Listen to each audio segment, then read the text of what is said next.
Assalamualaikum warahmatullahi wabarakatuh. Kami dari kelompok 6 ingin mempresentasikan tentang pasar modal.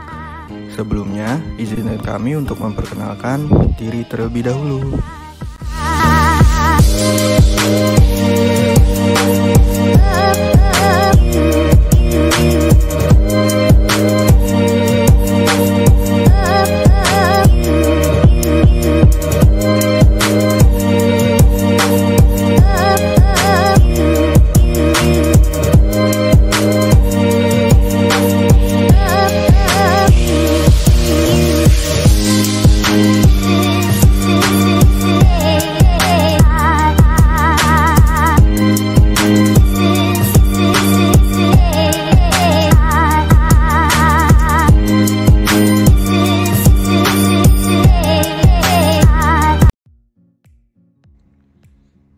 Sejarah pasar modal. Yang pertama, tahun 1942 sampai 1952. Bursa Efek di Jakarta ditutup kembali selama Perang Dunia II. Yang kedua, awal 1939. Karena isu politik Perang Dunia II, Bursa Efek di Semarang dan Surabaya ditutup. Yang ketiga, tahun 1925 sampai 1942, Bursa Efek di Jakarta dibuka kembali bersama dengan Bursa Efek di Semarang dan Surabaya. Yang keempat, 1914 sampai 1918, Bursa Efek di Batavia ditutup selama Perang Dunia I. Yang kelima, Desember 1912, Bursa Efek pertama di Indonesia dibentuk di Batavia oleh pemerintah Hindia Belanda. Selanjutnya, 10 Agustus 1977, Bursa Efek diresmikan kembali oleh Presiden Soeharto. BEJ dijalankan di bawah BAPEPAM atau Badan Pelaksanaan Pasar Modal. Pengaktifan kembali pasar modal ini juga ditandai dengan go publik PT Semen Cibinong sebagai emiten pertama. Selanjutnya, 30 November 2007, penggabungan Bursa Efek Surabaya atau BES ke Bursa Efek Jakarta atau BEJ dan berubah nama menjadi Bursa Efek Indonesia atau BEI. Selanjutnya Desember 2012, pembentukan Securities Investor Protection Fund atau SIPF.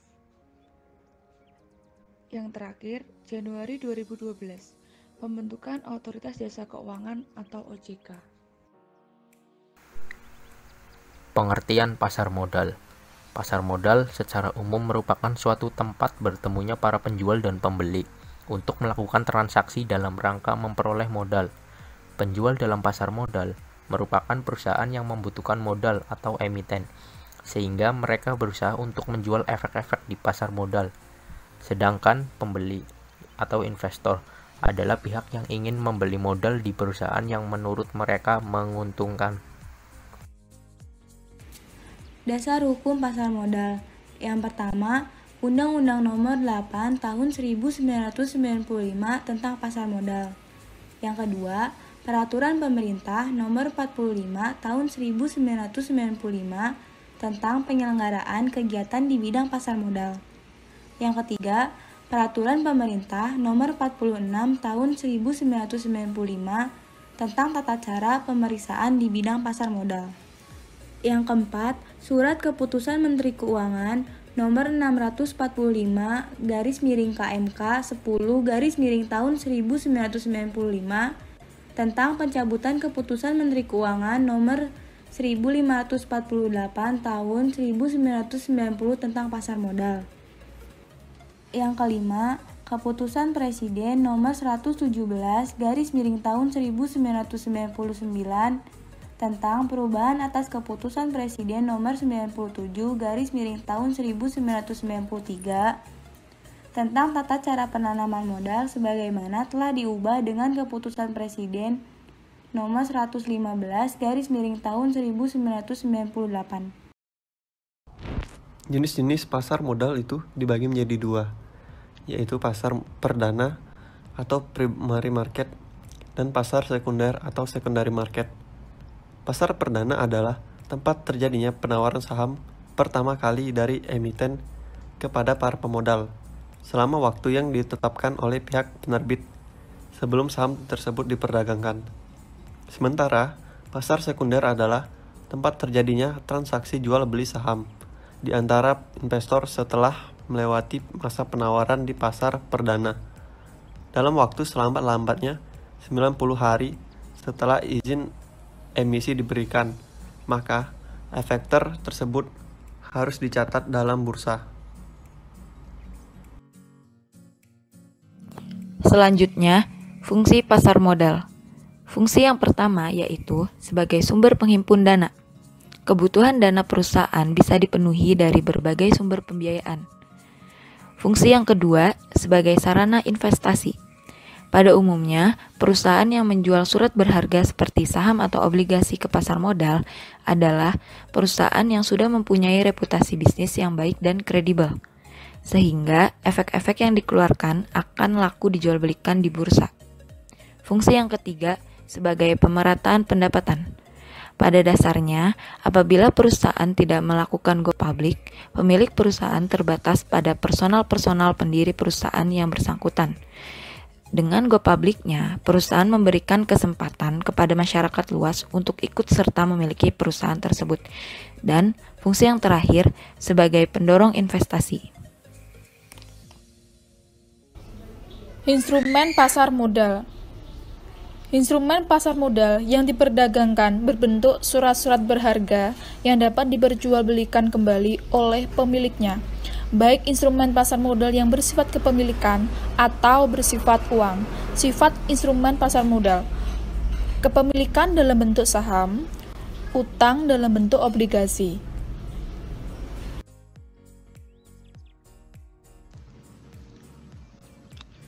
Manfaat pasar modal. A. Manfaat pasar modal bagi emiten. 1.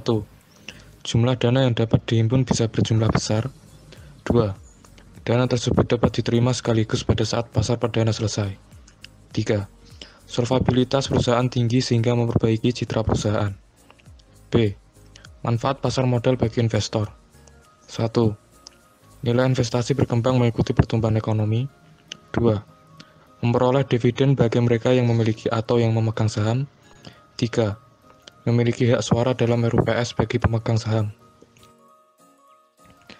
Manfaat pasar modal. C. Manfaat pasar modal bagi pemerintah. 1. Mendorong laju pembangunan. 2. Mendorong investasi. 3. Penciptaan lapangan kerja. Pelaku dan lembaga yang terkait dalam pasar modal. Dalam melaksanakan transaksi jual dan beli, baik saham maupun obligasi di pasar modal, diperlukan penjual dan pembeli. Tanpa adanya penjual dan pembeli, tidak akan mungkin terjadi transaksi seperti dalam definisi pasar yang lalu. Adapun para pemain utama yang terlibat di pasar modal dan lembaga penunjang yang terlibat langsung dalam proses transaksi antara pemain utama sebagai berikut. Yang pertama yakni emiten. Perusahaan yang akan melakukan penjualan surat-surat berharga atau melakukan emisi disebut emiten.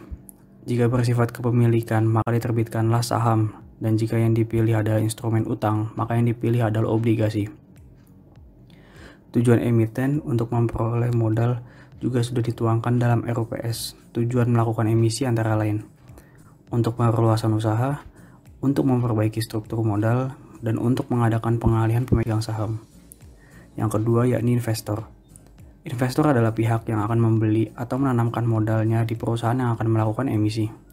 Sebelum membeli surat-surat berharga yang ditawarkan oleh investor, biasanya melakukan penelitian dan analisis tertentu. Sama halnya dalam menjual surat-surat berharga, para investor juga memiliki tujuan, dan biasanya investor berkeliaran di pasar modal, terdiri dari berbagai golongan dan tujuannya berbeda pula.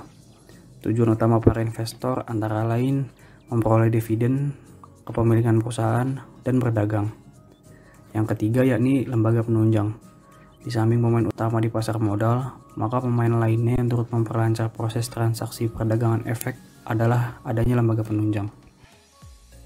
Para lembaga penunjang yang memegang peranan penting di dalam mekanisme pasar modal, yaitu antara lain manajemen emisi atau underwrite,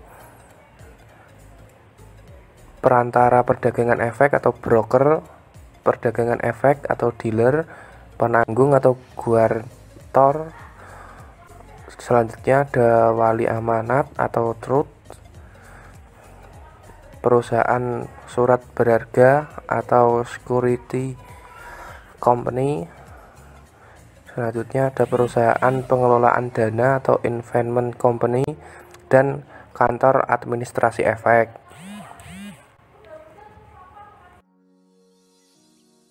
Selanjutnya adalah lembaga yang terlibat di dalam pasar modal. Yang pertama adalah lembaga-lembaga pemerintah seperti Badan Koordinasi Penanaman Modal atau BKPM, ada Departemen Teknis, dan ada Departemen Kehakiman. Lembaga selanjutnya adalah lembaga-lembaga swasta, yaitu seperti notaris, akuntan publik, konsultan hukum, penilai, dan konsultan efek.